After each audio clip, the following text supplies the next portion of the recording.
অগ্নিনাভ মন্দিৰৰ প্ৰতিটো কথা মই বাবাক জনাহে কৰোঁ আৰু মই যিখিনি সিদ্ধান্ত লওঁ বা কিবা কৰ্ম এটা কৰোঁ সেই প্ৰতিটো কাম তাৰমানে মই বাবাক জনাহে কৰোঁ। এইটো মোৰ ফালৰ পৰা তাৰমানে বাবাই কৰোৱাই কিছুমান কাম মই জানো, এইটো কিবা এটা মই পজিটিভ বুলিয়ে ভাবোঁ। তাৰমানে কিবা এটা কাৰণত বাবাই কৰাইছে।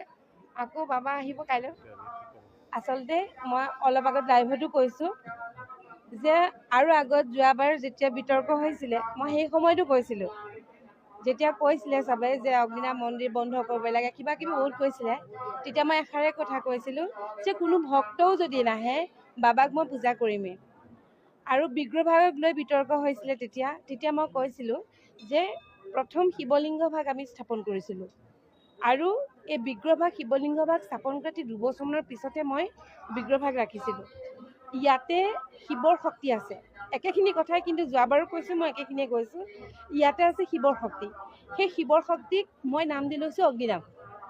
গতিকে আমি অগ্নিনাভ নামেৰে শিৱৰ শক্তিক আমি পূজা কৰোঁ। কথাটো হ'ল সেইটো। গতিকে বিগ্ৰহভাগ যেতিয়া ৰাতিপুৱা আহি পেলাই আমাৰ ইয়াত পূজাৰী কৰ্মচাৰীসকল আহি প্ৰথমতে দেখা পাই মোক গৈ কৈছেগৈ, অলপ সময় মোৰ দুখ লাগিছে, যিহেতু তেওঁক মই সৰু ল'ৰা ছোৱালীৰ নিচিনাকৈ লালন পালন কৰোঁ। নেদেখি পেলাই বহুত কান্দিলোঁ মই অলপ সময়। তাৰপিছত মোৰ মন আকৌ ষ্ট্ৰং, যে কান্দিলেও মোৰ এটাই ভাৱ যে বাবাৰ শক্তিক কোনেও নিব নোৱাৰে। তো সেই ভাগ গ'ল যদি মই বেলেগ এভাগ হ'লেও স্থাপন কৰি ল'ম, কিন্তু মোৰ মনত মানে এইটো পুৰাকেই দৃঢ় বিশ্বাস যে বাবা য'তেই থাকে আহিব, মানে ওলাব। তাৰমানে মোৰ মনত এইটো দৃঢ় বিশ্বাস।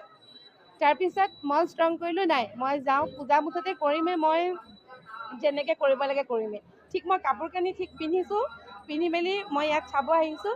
ঠিক 45 মিনিটমানৰ সময়ৰ ভিতৰত, কাৰণ তেতিয়া মই বাবাক কৈছোঁ, বাবা তুমি ইমান ৰাইজক তুমি আশীষ দিয়া, চবেই সমাধান পায়, গতিকে তোমাৰ বিগ্ৰহভাগ কেনেকৈ নিব পাৰিলে। কিন্তু তাৰ 45 মিনিটমানৰ ভিতৰত আমি খবৰ পালোঁ যে শিমলুগুৰি ষ্টেচনত তাতে ধৰা পৰিলে বুলি পেলাই।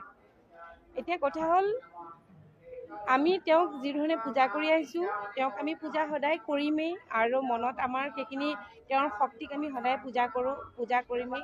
সেইধৰণে আমি আজিও এতিয়া পূজা কৰিমেই। আৰু কাইলৈ পৰহিলৈ এনেওতো আমাৰ মন্দিৰভাগ আমি তেওঁৰ স্থানান্তৰ কৰিব লাগিব। আমি মন্দিৰভাগ যেতিয়া নতুনকৈ বনাম, আমি ক'ত কেনেকৈ বহাম সেইখিনি একো ক'ব নোৱাৰোঁ।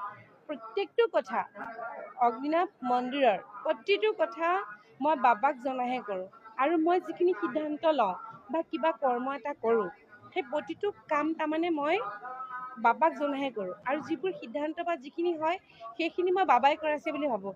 কিন্তু এই যে আজি হেৰালে বা নিলে,